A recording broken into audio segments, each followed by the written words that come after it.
Stride TV is now available to download on the App Store. Watch exclusive videos like Femme Forte, Inside Drum Corps, Charity Chase, and so much more. Go to stridetv.com and use code FemmeForte to get 50% off premium features like community chat, live Q&A with me, and behind-the-scenes content. Stride TV is home of the arts, a dedicated media platform for the arts community. Femme Forte is sponsored by Ultimate Drillbook. UDB app modernizes marching band. Spend less time, have more fun, and achieve at a higher level. Just upload your drill from Pyware into the UDB app, and everyone in your band gets animations with your show music, precise pathways, synced music, notes, props, and so much more. It's just easier. Head to ultimatedrillbook.com and use code FemmeForte when you order to get 20% off UDB App Pro. I'm not the female band director. I'm a band director, or I'm a drum major, or I'm this, or I'm not that. We don't put the word female in front of it because it shouldn't matter. Welcome to Femme Forte, a place where we have real conversations with influential female music educators and performers. I'm your host, Amanda DeVries. In this episode, I am humbled to speak to one of the sweetest people on the planet. Cori Swan currently serves as the assistant band director at 4 Points Middle School in Leander, Texas. Music has always been a part of Cori's life, but band wasn't the introduction to her musical journey. Originally, if we're going like way back, originally I'm actually from New Hampshire, and it wasn't until about 2000 that my family and I made the move down here. And I tried to venture off in like different activities, being in Texas, especially being new to the state, wanted to just try and find a way to make new friends and get comfortable here.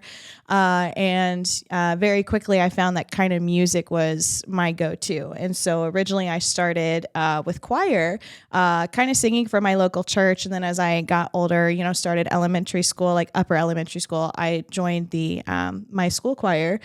And then eventually, I joined band. Long story short, just kind of joining band, I actually kind of looked up to a friend of mine who played the clarinet, and I was like, that's really cool. I'm going to do that. Just no thought about it. Didn't even entertain anything else. And so went into band, did that, and I went all the way through high school doing both choir and band, and graduated high school, went on to study music education, and here I am about 7 years later being a band director and living the dream.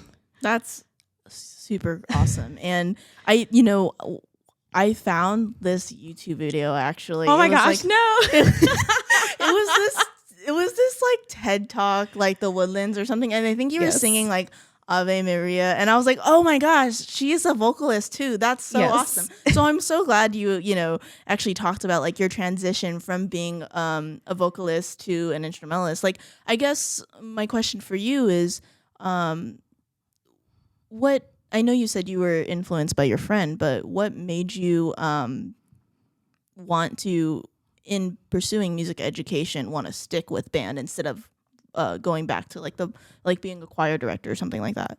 I think both activities, both band and choir, I liked for different reasons, but I think what drew me more to band was the friends that I made and kind of stuck through with, because, with band, when you start in one class, you're kind of with those same kids for the next 7 years. And I mean, choir, it's the same idea, but somebody playing your instrument who can kind of understand the struggles and the challenges that you're going through, and being able to get better at your instrument at the same time, as well as just generally the culture that I feel like my band experience provided me. That was something I really enjoyed and really stuck with. And I've had some really influential band directors through my life that really made it more than just about, being great at your instrument. There was a lot of life lessons that kind of came out of that. And, I remember specifically towards the end of my high school career, thinking about some of the things my band directors would say in high school, just about like, hey, this is how this can apply to your life. This is what you can do in the real world after you graduate. And I just remember thinking, man, those moments were so impactful. If there's a big life lesson I can teach a student one day just through playing music, that's what I want to do. Like that, if I can influence just one kid to learn one life lesson from me throughout our journey together, then I've done my job. And that's the best that I can do. And that's the best that I can hope for. Yeah. And one of the things that I think is really inspiring about you is I know that you were like the head drum major at Guardians during their inaugural open class. And and one of the things you mentioned earlier that you were involved with the Sassy Leadership Camp, and I know that you also have. It says here that you were also leadership and conducting consultant with Guardians, and have done a lot of work with them. So I guess my question for you is, what makes you so passionate about pursuing those leadership opportunities outside of your classroom, outside of like the day-to-day 40-hour work week that you already work for? Like, what makes you want to pursue that even further? Sure. Well, I was kind of thinking about this question as I was driving to work this morning, and I think about going back to the very first leadership position I held in high school, and it was some kind of squad leader, section leader position. And I think every thought kind of goes through this, high school kid's brain, like, a leadership position. Oh, I want my name to be recognized for this. It's more for the recognition than the actual job. And so, once I actually started doing the job, I kind of found my passion for helping people. I was like, ooh, this is fun. Like, they're getting better. They're listening to what I'm saying. Like, I don't know if what I'm saying is correct, but they're doing something right, and that, just kind of watching people get better at what they were doing. And seeing the impact that had on the organization. At that moment, it was like, okay, I want to do more. There's more I want to be able to do. I don't feel like I'm done serving yet. And so from there, my leadership roles kind of expanded. I became a drum major in high school, went on to become drum major in college, and then continued that on into Guardians. And I think just kind of with the experiences I had there, I feel like, if I were ever able to work with future drum majors, I could share the experiences of things that worked out really well for me versus some of the struggles I went through and how I overcame those, and just overall helping people find their strengths and being able to display their strengths in the best way possible. Just being able to see people be their best selves. Yeah, and one of the things that I saw on a Facebook post by the Sassy Leadership Camp that you work with is, it says that your favorite quote is actually, "We will never truly understand the full extent of our influence," and that's quoted by Manny Maldonado. Why is that your favorite quote, and what specifically does that mean to you? So I remember the exact moment that quote was said, and I actually was a drum major who went to a Sassy camp myself, and I remember Manny saying that at the end of the camp, and my mind was just blown because, when you're a high school student, you don't think about the wider scope of things, and so that really kind of lit a flame for me, saying, okay, what kind of legacy do I want to leave behind? And I try to take that approach with teaching my students. Like, what do I want my students to remember about my class during their time here? Do I want them to appreciate music that they've been learning? Do I want them to learn some life lessons throughout this? Do I want them to just have a good time? Like, what is something positive I can give back to the students and to the community that I teach in?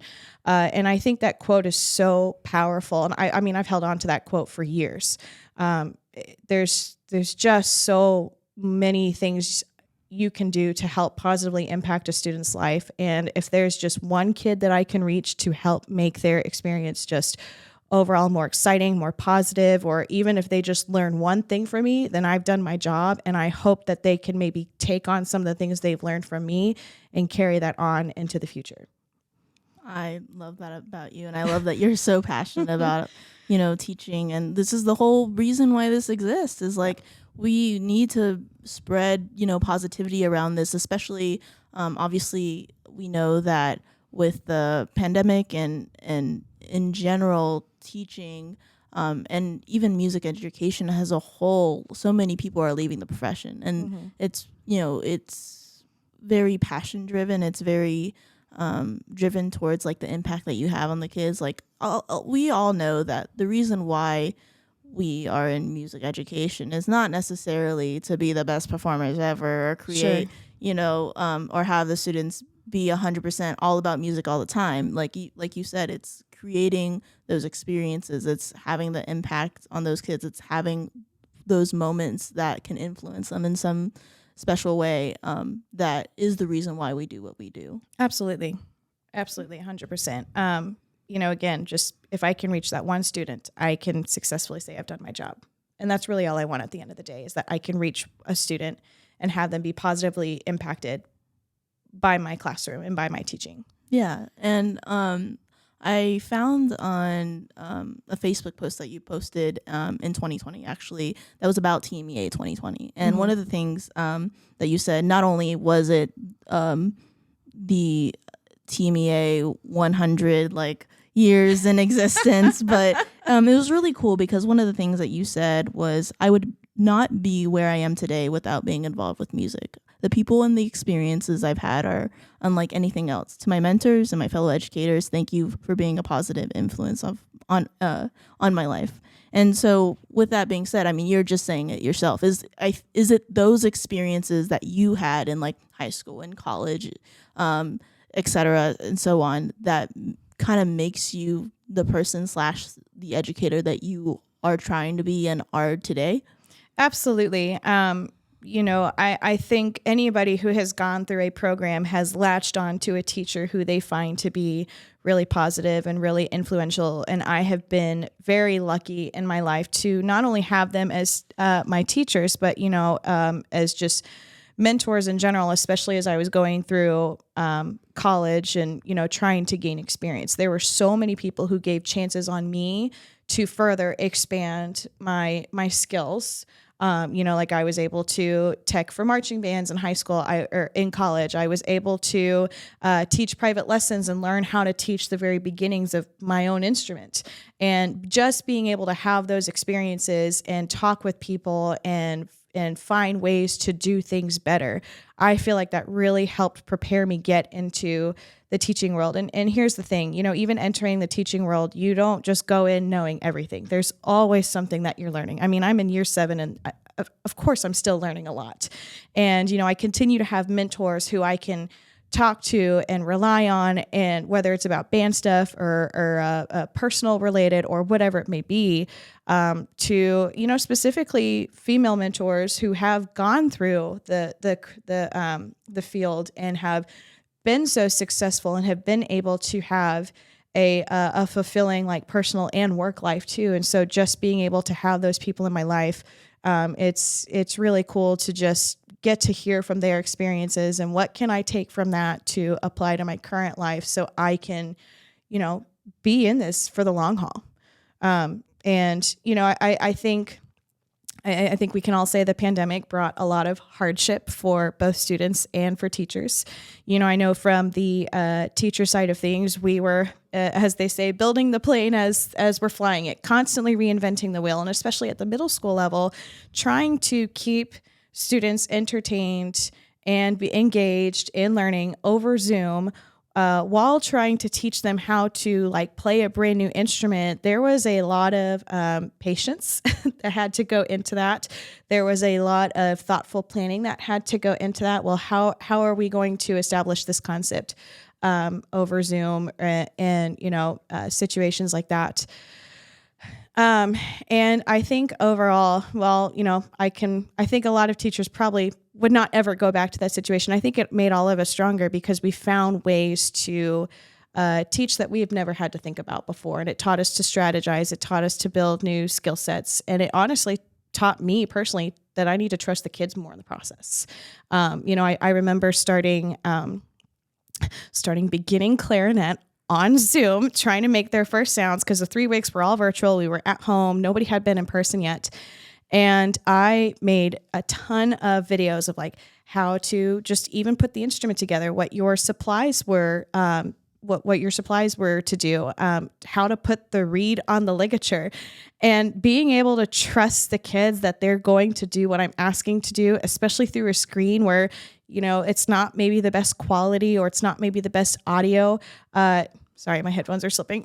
You're good. It's just maybe not like the best just video and audio quality. I had to really trust that the kids were doing everything that I was asking for. And that was a big fear for me because I'll be the first to tell you, I tend to be a control freak about those kind of things. And so, eventually when we all came back in person, I had them play in person for me the first time. It was like, oh my gosh, this is like one of the best sounding beginner classes I've ever had, And so that moment right there was like, I have to be able to trust my kids that they're going to go home and do the right thing. And since then, I've let go a lot of control for them so they can kind of fail on their own and see what works really well. Sorry, I kind of went on a tangent there. No, outside the TMEA post, but yeah, I it's just kind of going back. Those mentors have played a huge role in just literally everything with my career, and I can't be more thankful for them. Yeah, and as you mentioned that, you had an experience in your life during the pandemic where you actually talk about breaking down in front of your students for the first time and how difficult that was. And one of the things that I really liked about reading that specific post and experience was you found a way of resiliency out of that. And part of that, it was, you talk about going to a spin class and you were yelling words, strong, understanding, determined, and always improving. And I think as educators, and even just in general as women, is something that is something we always need to be constantly reminded of. One of the things that my mom always told me, we had this kind of goodbye sequence or goodbye ritual. Yeah. When I would leave the house, and she would tell me, Amanda, you always, I am smart, I am beautiful, I am strong, and no one can take that away from me. And that's something my mom always told me, and I would have to repeat those words myself. And we even had like hand gestures. So for smart, we'd be like, I'm smart. So pointing to, our brain, I am strong, doing like the whole fist muscle thing. And then I am beautiful. So then you do the ASL sign for beautiful. And then you would be like shaking your hand like no, and no one can take that away from me. So, oh my gosh, I love that. yeah. So like I said, just reading that kind of reminded me of that moment. I think, as women and as educators, especially during that time, I think sometimes we need to kind of give ourselves that break and not be so hard on ourselves. And that's exactly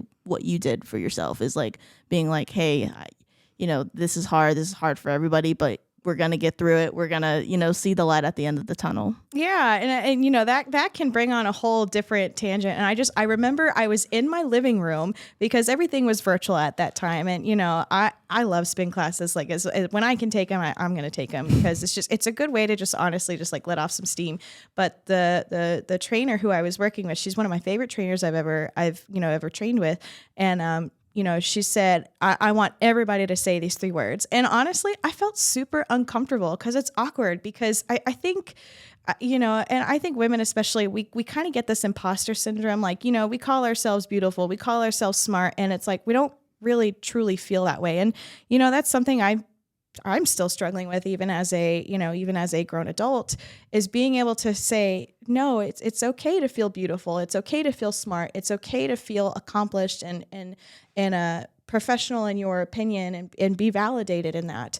And that's a reminder daily that I have to give myself, like, no, it's okay. Like, give yourself a break. We don't have to be perfect all the time. And I think even as music educators, we are so hard on ourselves because we're always finding things to get better, to be better, to improve upon every day. And I think sometimes we lose the praise aspect of things, not being able to compliment, like, hey, this is going really, really well. I remember, kind of going off on another tangent here, but I remember going into my first couple years of teaching, I've had a lot of strong women in my life who, they would ask you to do something and it would get done the first time. And if it didn't get done the first time, you knew there were some consequences of some kind. And, my mom is definitely one of those strong women who taught me, like, hey, if you're going to do something right, make sure you do it the first time. And let's make sure that you do it right all the time. And, don't be sloppy with your work, essentially. Yeah. And so I always grew up with, these very high expectations. I want to make sure I do it right. I want to make sure I do it well. And I think sometimes that was interpreted in a negative way because I remember being told my first couple years of teaching, hey, be careful of the tone of your voice, or be careful of raising your voice because it can sound kind of witchy, if you will. Yeah. And while that was not my intention, that was the tone and that was the perception I was giving off. And when I moved to 4 Points, my head director, who has been a fabulous mentor, shout out to Jessica Gonzalez, she made it very clear to me my first year at 4 Points that the culture was top priority over everything else. And I didn't have a grasp on that. I didn't know what it meant to build a relationship with kids. And, even with my Sassy leadership training, we preached building relationships, but I just didn't know how to do that. And it took me a long time to be able to find kind of that positive spin and being able to compliment and being able to praise kids for what they're doing. It like got to the point where I had to put sticky notes in my binder and say, make sure you compliment 2 kids after each rep for something that they're doing, whether it was sitting up or whether it was finishing the phrase correctly or whether it was using more air, even if it maybe wasn't the best sound, just doing something to compliment the kids, because, something that we preach at Sassy, what gets rewarded will get repeated. And so the more that I started rewarding some of that behavior, the more I started to see the culture shift. And, now in my classes, I've been at 4 Points now for 5 years. Now, my classes, I work really hard to make it the most positive environment. And, I'm not talking like happy-go-lucky all the time, but positive in that there's a mutual respect between my students and myself where we still get the work done. There's still higher expectations, but we can have fun while doing it. It shouldn't just be business all the time. And, now that I've really learned how to establish those relationships with my students, if I get onto them about something, I'm not being witchy. I'm saying, hey, you're not meeting these expectations. You're not doing this job. And here's how we can make it better. And, I think working and building on that mutual respect has just made such a huge, huge difference in my classroom.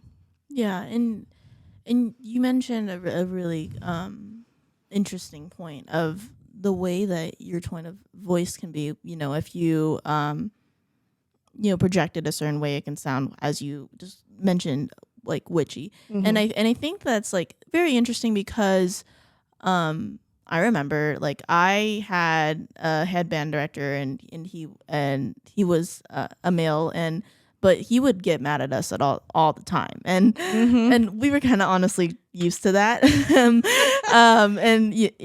obviously we'd been with him 7+ years, but it's very interesting as women, we have to be a little bit more cautious of that. And to that point, like, have you experienced certain challenges or struggles, like as a female educator, throughout your career? Oh yeah. And I think women educators can say, yes, they've experienced some things in one way or another. And, I'll be the first to say I feel like I have been luckier than most to not deal with some of the more extreme situations that women have dealt with. But there have been some times where either, what I say is overlooked, but as soon as a male colleague says it, okay, we're going to listen to that now. And it's like, well, I just said that, why wasn't that heard from me? Or, when I was head drum major at Guardians, back when it first started, I had 2 male assistants. What would take me 5 times to tell members to do to, maybe get a job done or, get an assignment done, the assistants would just go up and be like, hey, you need to do this. And members were just like, okay, cool. Like no questions asked about it. And so, I was pondering that thought on my way to work this morning. It's like, well, why is that? Like, was there something that I was doing to maybe give off this vibe? Like, no, I don't have to do it just because she asks me to, or was it just my delivery of things? There's so many questions you can ask yourself about that, but it shouldn't matter at the end of the day. Katie Van Doren said it best. I heard her say this on another podcast. She said, I'm not the female band director. I'm a band director, or I'm a drum major, or I'm this, or I'm not that. We don't put the word female in front of it because it shouldn't matter at the end of the day. And there's so much truth to that. My head director's a female. The other assistant I work with is a male. So we make a pretty good balanced team, and we all have our strengths. But, there are still those times where, I'll be in situations and either I feel like I'm being talked over, or I'm not being seen for what I'm what I'm trying to say, or you just know just a number of different things. And this is in many different situations. I'm not speaking specifically, about, my current work situation. It's just, things I think women deal with in general. So. Yeah. And you mentioned another good point about having a really good mentor. Mm-hmm. And that mentor is a woman. Multiple of them. Yes. And so do you think personally there are benefits to having like women in leadership to kind of inspire other women to rise in leadership as well? Oh, 100%. One of my first strongest female role models was actually my high school band director, Joni Perez from the Woodlands. And she took over the head position when I was a senior in high school. And I knew I wanted to go in music at that point, but I didn't know if it was going to be band or choir.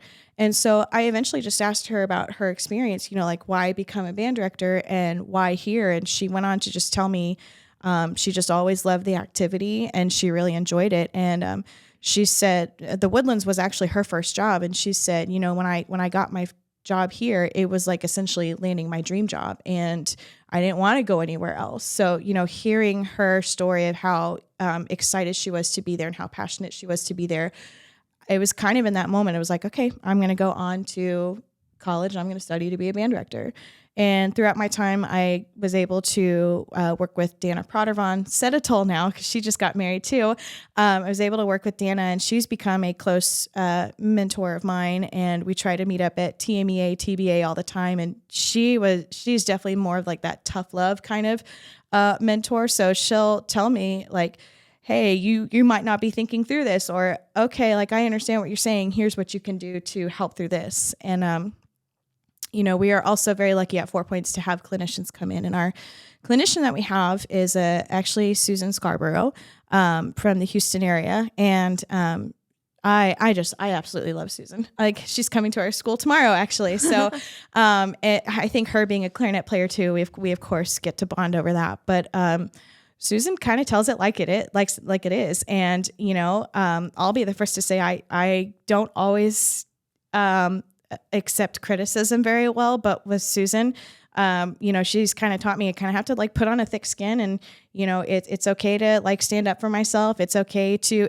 not be the best at everything right now, but here's how I can learn. And she kind of walks me through it, and asks me for my thoughts and asks me for my input, and she'll either say, okay, like I think that thought process is great, here's how you can apply it to your class, or hey, you might want to try something a little bit different. And we talk through the whys of, why we need to try something different. So, I've been very lucky to have a lot of strong female mentors in my life. And, I don't think I would be the educator I am without some of that mentorship. Yeah. And do you think kind of what you've learned over the years, you mentioned earlier you were now in year 7 of teaching. Mm-hmm. What has been the biggest changes that you've seen in your experience of teaching from your first year to now? Putting the kids first, honestly. I think coming out of college, I think we have, you're young, you're new to the field. You have all these high expectations, but little did you know you're going to be working with a third band with maybe kids who don't want to be high achieving, who are simply just there because they like band, but they don't work that hard. Yeah. And so, kind of going into that was a little bit of a shock for me, but just, I guess, more of a culture shock than anything else. And so just understanding like, hey, these kids have different needs than maybe what I would. And so being able to build relationships, being able to find out what makes them tick, what makes them learn, just generally, what can I do to make their experience successful? And ultimately building and establishing relationships too. I think when you build and establish those positive relationships, you're going to generate a really positive culture in your classroom. And that's only going to spread like wildfire, if you can reach the kids that way. Yeah. Well, before we wrap up here, I just want to say thank you. I again appreciate everything that you've done and, Oh, and being here absolutely. on the Thank you. show. And it's been a true joy to have you. And I want to leave with one last question to ask you. Sure. Kind of having the knowledge that you have now, what is something that you wish you would have told yourself as that, clarinet player who was, or as that vocalist that was just about to pick up the clarinet for the first time? Mm-hmm. Oh gosh, that's a really hard question. Trust your gut. Trust what you know. And, when you go for opportunities, if you try something out or you go, you want to do something you've never done before, if you get picked to pursue that opportunity, know that there's a reason you were picked and go with that. Try to avoid the imposter syndrome as much as possible. Just trust that you know what you're doing. You're going to ask for help when you need it. And, don't be afraid of asking questions. The worst that somebody is going to tell you is no. So all you got to do is ask. Amazing. Well, where can our listeners and our viewers find you? Is there, I'm sure the Leander ISD school website is enough, but if you would like to throw a website or your socials out, that is fine as well. Sure, I post more about my dogs than anything else on social media, but if you want to follow me, my Instagram is @Cori Swan _. So yeah, if you want lots of dog pictures, I got you. Thank you again for being on the show. Absolutely. Thank you so much for having me. Femme Forte is produced and hosted by me, Amanda DeFries. Theme song is by Humans Win. For more information, follow us on social media @Femme Forte Podcast and StrideTV.com.